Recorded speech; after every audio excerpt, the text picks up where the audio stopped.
Kita biasa menyebut perasaan itu kehilangan. Kita tahu semua akan meninggalkan dan ditinggalkan.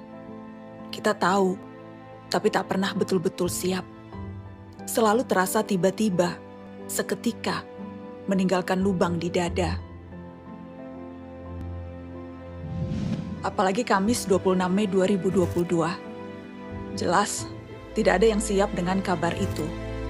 Putra sulung Gubernur Jawa Barat Ridwan Kamil, Emril Khan Mumtaz atau Eril, dinyatakan hilang saat berenang di Sungai Air, Swiss. Proses pencarian langsung dilakukan keluarga dan kepolisian Swiss. Setelah 2 pekan pencarian, jasad Eril akhirnya ditemukan. Bagaimana mereka yang ditinggalkan, di antara duka yang pecah dalam begitu banyak perhatian, menghadapi sebuah kehilangan. Mencoba untuk mengisi hidup dengan sesuatu yang lebih bermakna ya. Jadi karena kita belajar banyak juga dari kejadian Eril, jadi artinya bahwa hidup itu kan yang paling penting adalah bekal. Maka itu yang kita maksimalkan. Jadi sekarang kalau seandainya ada kegiatan-kegiatan khususnya kegiatan terkait dengan masyarakat, kita duluin deh seperti itu gitu ya.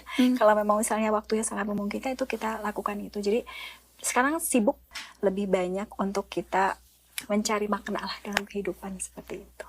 Dalam kedukaan, saya punya tanggung jawab kepada 50 juta rakyat Jawa Barat. Jadi agenda hari-hari mengikuti sambil hati ini ditata bagaimana caranya bisa fokus lah ya.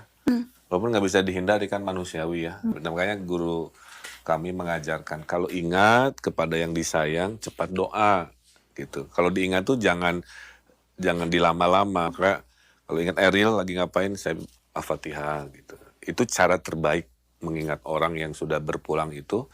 Pada saat momen detik diingat kita kirim doa. Nah itulah cara sekarang dalam kesibukan rutin kalau ingat almarhum saya kirim Al-Fatihah sebanyak-banyak. Yang didamba sebelum seseorang akhirnya harus pergi adalah menjadi mereka yang sempat menghabiskan waktu dengan keluarga, sempat meninggalkan memori indah, sempat melakukan sesuatu yang berarti. Sampai menit-menit terakhir kepergiannya, Eril berhasil mempersembahkan hari-hari yang manis bagi orang-orang terdekatnya. Justru pas sebelum kejadian itu, aduh dia tuh manis banget. Nah, jadi itu adalah momen terindah, termasuk dia itu nggak suka difoto. Tapi terakhir pertemuan dengan Eril, perjalanan bersama dia, itu mungkin ada lebih dari 1000 foto. Itu foto dia semua, dan dia juga jadi suka selfie dan lain-lain, termasuk senang wawangian. Jadi pagi-pagi sebelum kejadian dia masih gini, Mama, cium deh. Wangi Ril, sebelah sini Mah. Loh, emang beda Mah, ini kanan kiri udah, aduh, kata saya. Terus saya sampai jalan gitu, kecium gak Mah, wangi gak? Jadi dia tuh pengen wangi. Jadi ada maksudnya cerita-cerita yang beda gitu dari keseharian lainnya gitu. Di momen itu dia begitu begitu manis, begitu wangi, begitu menyenangkan, termasuk ingin menyenangkan ayahnya gitu. Tiba-tiba, Ril kita ke Eropa siap-siap nganter Zara cari sekolah. Bajunya gimana Pak?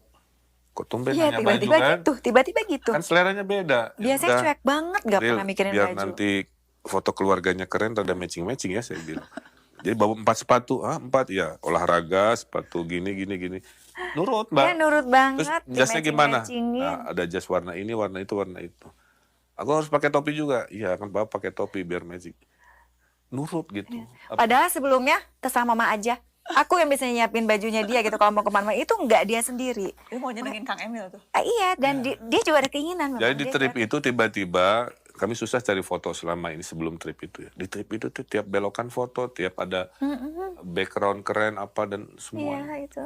Bahkan di Roma pun kita kan the best moment menurut saya, kita nyewa Vespa, saya bonceng Mulia, Eril bonceng Zara, ya kayak di film-film aja keliling-keliling kota Roma, khasnya Itali naik Vespa. Jadi momennya itu Indah kami banget, indah banget. terintens lah kedekatannya. Yeah. Dan yang menurut saya juga mungkin sudah Allah atur ya. Ada malam-malam tuh gantian. Satu waktu jalannya berdua sama Bu Cinta curhat berdua. Terus Pak pisah ya dia dengan adiknya. Satu malam dengan saya. Beliau naik mobil, saya jalan kaki berdua sama Eril ngobrol. Ngomongin segala rupa gitu. Jadi momen perjalanan sebelum pulangnya itu di memori kami itu betul-betul luar biasa lah gitu. Mereka tuh sangat luar biasa. Dari mulai mereka berangkat sampai di sana tuh selalu jadi barengan ke sini. Kalau bahasa Sundanya tuh bring ke sana, bring ke sini. Jadi sama-sama rame-rame. Terus kalau ibu sama AA, bapak sama Zara atau mereka berempat itu nggak kayak biasanya. Jadi benar-benar yang emang mereka ingin punya benar-benar waktu ya bersama keluarga, dan itu bisa dibilang waktu yang sangat jarang lah untuk bisa seperti itu gitu. Kang Emil kan waktu itu di London ya, Kang? Sedang di London. Kalau boleh kilas balik, Kang Emil yang memberitahu Kang Emil ketika Eril hanyut siapa, Kang? Saya juga. Relia. Iya. Saya telepon waktu itu. Ya, jadi kejadiannya pagi hari ajudan dulu memberitahu, ngetok pintu. Setelah itu saya telepon Ibu Cinta, kan juga di momen itu tidak stabil lah ya komunikasinya karena dengan tangisan dan sebagainya gitu. Itu ya.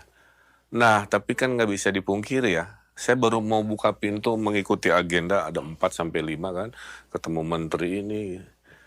Ya nggak mungkin dibatalkan juga, dalam artian sudah diatur jauh-jauh hari, ratusan orang mau ketemu dan sebagainya. Jadwal pesawat juga memang nggak ada, jadi saya mencoba menerasionalkan Itu. bahwa semua harus diurus sesuai proporsinya. Nah, di situ yang paling berat, karena bayangan udah jadwal ngasih kuliah kan.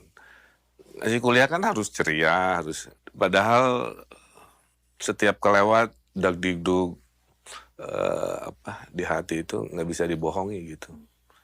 Nah, saya punya momen kalau lagi sendiri barulah saya tumpahkan gitu emosi.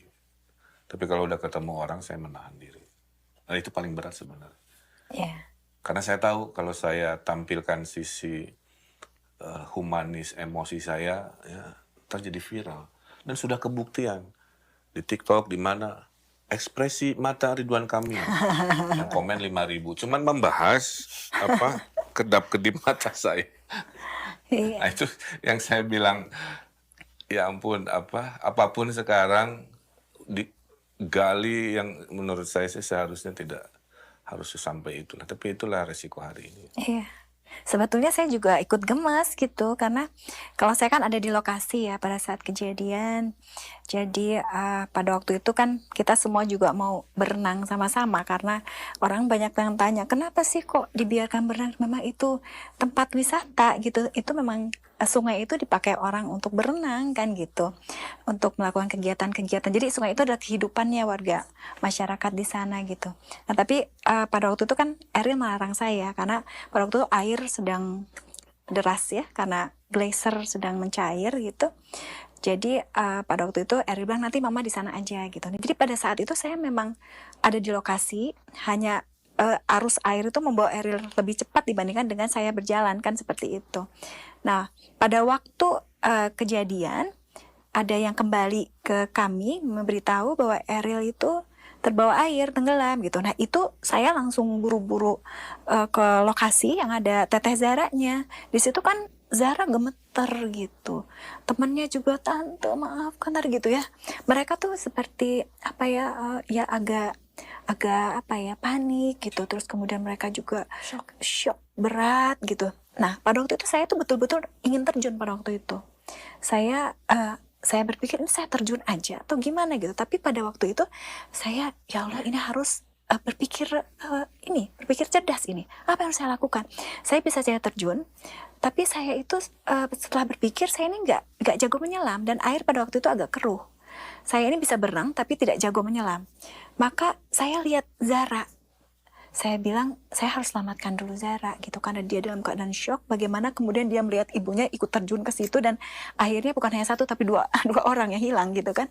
Dan jadi saya selamatkan dulu Zara. Nah pada waktu dia berjalan ke sana, kemudian kita ketemu polisi dan lain-lain. Jadi kita ada kendala bahasa juga sebetulnya gitu.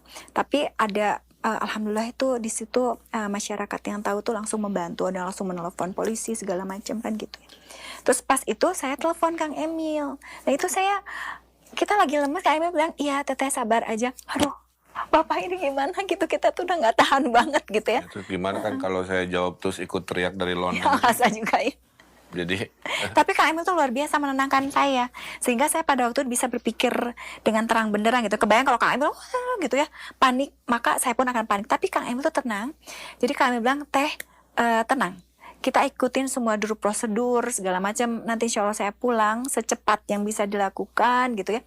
Terus Teteh banyak doa, tenangkan Zara segala macam. Itu yang membuat saya juga tenang. Jadi kenapa kalau orang tanya kok bisa sih Bu Cinta tenang? Karena saya juga punya Kang Emil yang juga menenangkan saya gitu. Saya tahu banget bagaimana mereka yang excited mau turun karena kita dari pakai tram terus kita jalan ke sungai dengan suasana senang, terus nanti seperti apa, terus pas mau turun mereka warming up dulu karena kan takut perbedaan itu ya, mereka warming up, olahraga dulu apa dulu, jadi nggak ada tanda-tanda akan terjadi. Nah tapi pada saat mau turun, Eril tuh sempat, ibu kan ragu-ragu, Eril sempat bilang, Mama nggak usah aja. Nanti kalau sudah mendekat, baru Mama boleh turun. Oke, gitu. Terus mereka jalan, kita jalan. Jadi ibunya ngikutin. Aku di belakang, jadi paling belakang karena kebetulan aku dititipin selempangnya Eril, pakaiannya ini, jadi saya bawa banyak banget tapi saya di belakang. Kita belok ke jembatan, orang tuh pada lari gitu, tapi saya nggak ada pikiran apa-apa sama sekali karena saya selalu berpikiran apa-apa selalu positif sih ya. Sampai akhirnya pada saat di posisi sudah samping saya dikasih tahu Eril nggak ada, Eril nggak muncul, nggak ada gitu. Saya bingung, saya samperin mereka, udah di pinggir situ sungai itu jadi ada kayak tangga kan. Saya lihat anak dua lagi begini, terus dibilangin, Eril nggak ada tante gitu. Saya copot semua yang ada di saya kecuali saya cuma pakai sling bag punya saya doang. Saya lari ke belakang, saya cari. Jadi Zara itu posisinya di depan pada saat itu. Jadi waktu pas Eril di belakang, posisi dia itu udah posisi safety sebenarnya. Karena yang namanya seorang renang yang jago, atau karena saya juga sempat nanya sama officer, dikasih tahu dia sudah posisi yang udah tenang, gini, tidak panik, tidak ada kecip enggak. Pokoknya itu sangat cepat dan Mbak, gimana caranya, tapi di pas Zara lihat ke belakang, yang gitu. Jadi sepersekian detik gitu loh. Jadi kalau yang ada bilang, wah enggak, itu tuh cepet banget dan mereka tuh memang, dan mereka tuh bukan yang baru kecipak-kecipik, bukan, mereka memang bisa berenang. Jadi mereka udah sesuai alur, tapi ya kita nggak tahu ya pada Allah seperti apa. Pertama pada hari Kamis, tanggal 26 Mei 2022, pada sekitar pukul 11.24 waktu Swiss, KBRI Bern melalui saya menerima laporan hilangnya seorang warga negara Indonesia bernama Emeril Khan Mumtaz saat berenang di Sungai Are.